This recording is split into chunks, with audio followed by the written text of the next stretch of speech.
ये जरूर कहना चाहता हूं कि जो इस्लामाबाद हाई कोर्ट है, मैं आज इसलिए नहीं कह रहा कि मेरा केस लगा हुआ है। मैं जब हुकूमत में भी था, मैं अब भी ये कहता हूं कि ये जो अथर मिनल्ला का जो हाई कोर्ट है इस्लामाबाद का, इसने बड़े ज़बरदस्त फैसले किए हैं। मैं इसकी कई दफ़ा इनकी तारीफ की है। इन्होंने स्टैंड लिए हैं ऐसे, और मैं कभी जो भी ये फैसला करेंगे मैं कबूल करूंगा। उन्होंने मुझे बात करने की इजाज़त नहीं दी। अगर बोलने देते तो मैं शायद कुछ बता ही देता कि किस माहौल में मैंने किया। बहरहाल वो केस अभी चलेगा। अब गुजरांवाला, अब जरा मेरी बात अपने गौर से सुननी। बस ये मैं आपको ये जरा गौर से, इसलिए मैंने आपको यह दिखाया, बस करो, मैंने आपको इसलिए दिखाया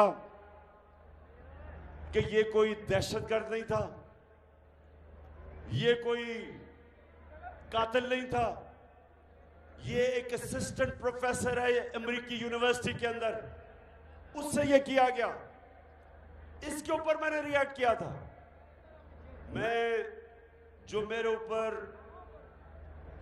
तौहीन अदालत का केस है उसके ऊपर तो मैं बात नहीं करूंगा, क्योंकि वो सब जुडिस है।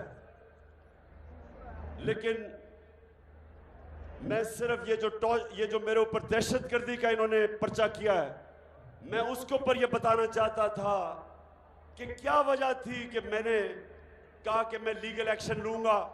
इस वजह से मैंने जब इसके ये हाल देखा, पैगाम मुझे भेज रहा है कि किस तरह का तशद्दुद किया, जिनसी तशद्दुद किया, तो उसके बाद मैं क्या कहता?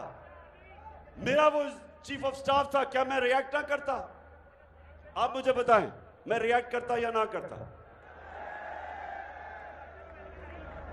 तो गुजरांवाला, मैं ये जरूर कहना चाहता हूं कि जो इस्लामाबाद हाई कोर्ट है, मैं आज इसलिए नहीं कह रहा कि मेरा केस लगा हुआ है। मैं जब हुकूमत में भी था, मैं अब भी ये कहता हूं कि ये जो अथर मिनल्ला का जो हाई कोर्ट है इस्लामाबाद का, इसने बड़े ज़बरदस्त फैसले किए हैं। मैं इसकी कई दफ़ा इनकी तारीफ की है। इन्होंने स्टैंड लिए हैं ऐसे, और मैं कभी जो भी ये फैसला करेंगे मैं कबूल करूंगा।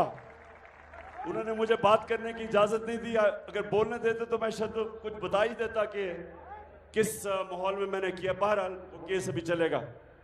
अब गुजरांवाला, अब जरा मेरी बात अपने गौर से सुननी, क्योंकि मैं अब आपको वो एक्शन के ऊपर आ रहा हूं कि 4 महीने से 5 महीने से बल्कि मैं पब्लिक में हूं।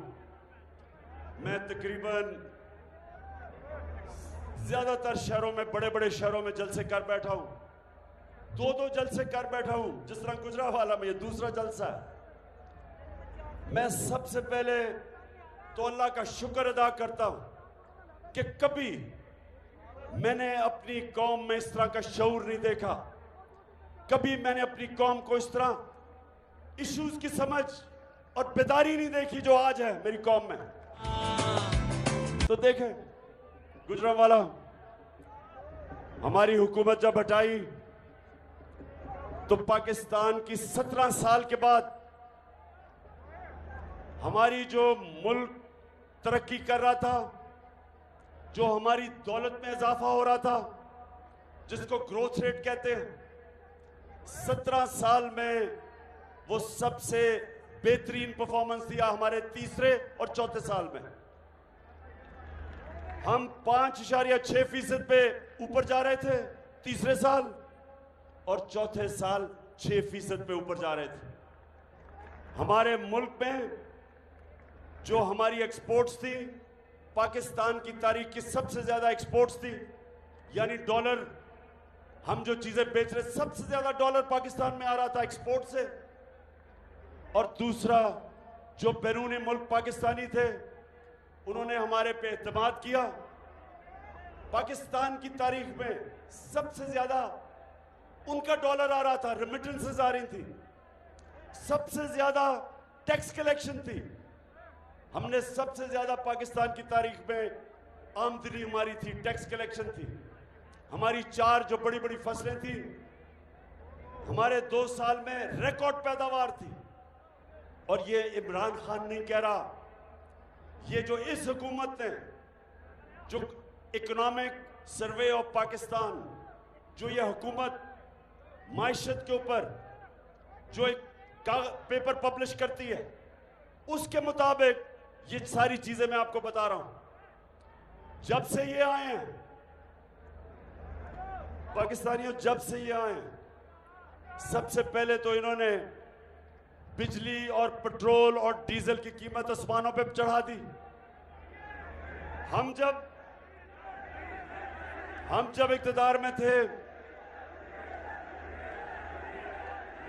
हमने क्या किया? हमारे दौर में तेल, ये जरा गौर से सुने ताकि आप में शऊर है, आपको समझ आए कि मुल्क के इश्यूज की आपको समझ आए। हम जब इक़्तिदार में थे, आलमी मार्केट में तेल $103 से $115 पे गया। आज तेल आलमी मार्केट में $90 का है, उससे सस्ता है। हम पेट्रोल ₹150 लीटर पे दे रहे थे और फजल रहमान को ₹145 लीटर पे दे रहे थे। इसलिए हमने कोशिश की कि जब आप पेट्रोल और डीजल बढ़ाएंगे सब कुछ बढ़ जाता है, लेकिन हम चाहते थे कि जब ये चीजें बढ़ाएं तो मेरे लोगों के ऊपर बोझ पड़ता है। लोग गुर्बत के लकीर के नीचे चले जाते हैं जब महंगाई होती है। तो हमने अपने लोगों को महंगाई से तहफ़्फ़ुज़ दिया। हमने और जगह से पैसे लिए, हमने वो पैसे से कम कीमत पे तेल, पेट्रोल और डीजल और बिजली कम कीमत पे लोगों को दी कि लोगों पे बोझ ना पड़े।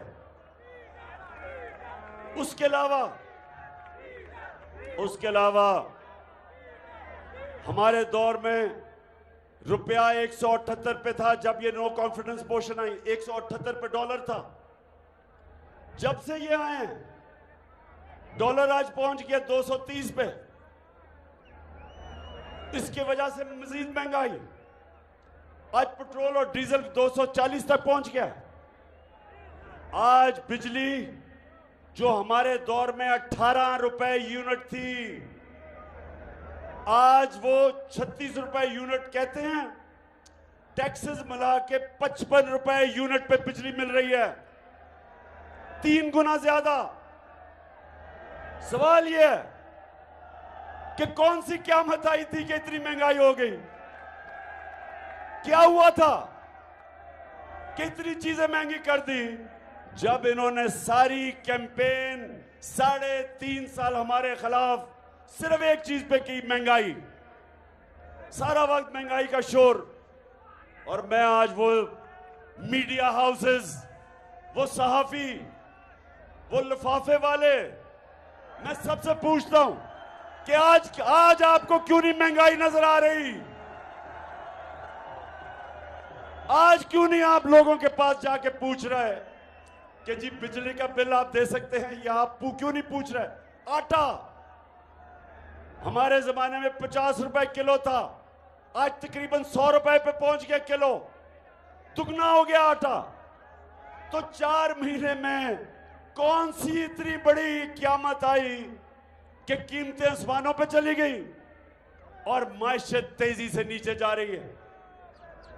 आईएमएफ आज ये कहता है कि पाकिस्तान में अभी बिजली की कीमत मजीद और बढ़ेगी। आईएमएफ कह रहे हैं कि मायशत सुकड़ती जा रही है, जो हमारे जमाने में बढ़ रही थी वो कम होती जा रही है। आईएमएफ कह रहा है कि पाकिस्तान श्रीलंका की तरफ जा रहा है, सड़कों पे इंतशार होने जा रहा है। ये मैं नहीं कह रहा, आईएमएफ कह रही है, क्योंकि बेरोजगारी बढ़ रही है। जो इंडस्ट्री हमारी बढ़ रही थी तेजी से, वो नीचे जा रही है। किसानों के लिए जो ट्यूबवेल में बिजली की कीमत, जो डीजल की कीमत, किसानों के लिए जो खादों की कीमत, डीएपी की कीमत, तो सारों को नजर आ रहा है कि अगले हम वो उस तरह की पैदावार हमारी अब नीचे जाएगी। तो इसलिए मेरा आज सवाल है कि जिन लोगों ने साजिश करके इनको हमारे ऊपर मुसल्लत किया, मैं उन सब से पूछता हूं कि क्या आपको पाकिस्तान की फिक्र नहीं? क्या आपको खौफ नहीं आ रहा कि हमारा मुल्क किधर जा रहा है? और क्या ये जो ऊपर बैठे हुए हैं, क्या कोई भी अब ये समझता है कि ये मुल्क को निकाल सकते हैं इस दलदल से?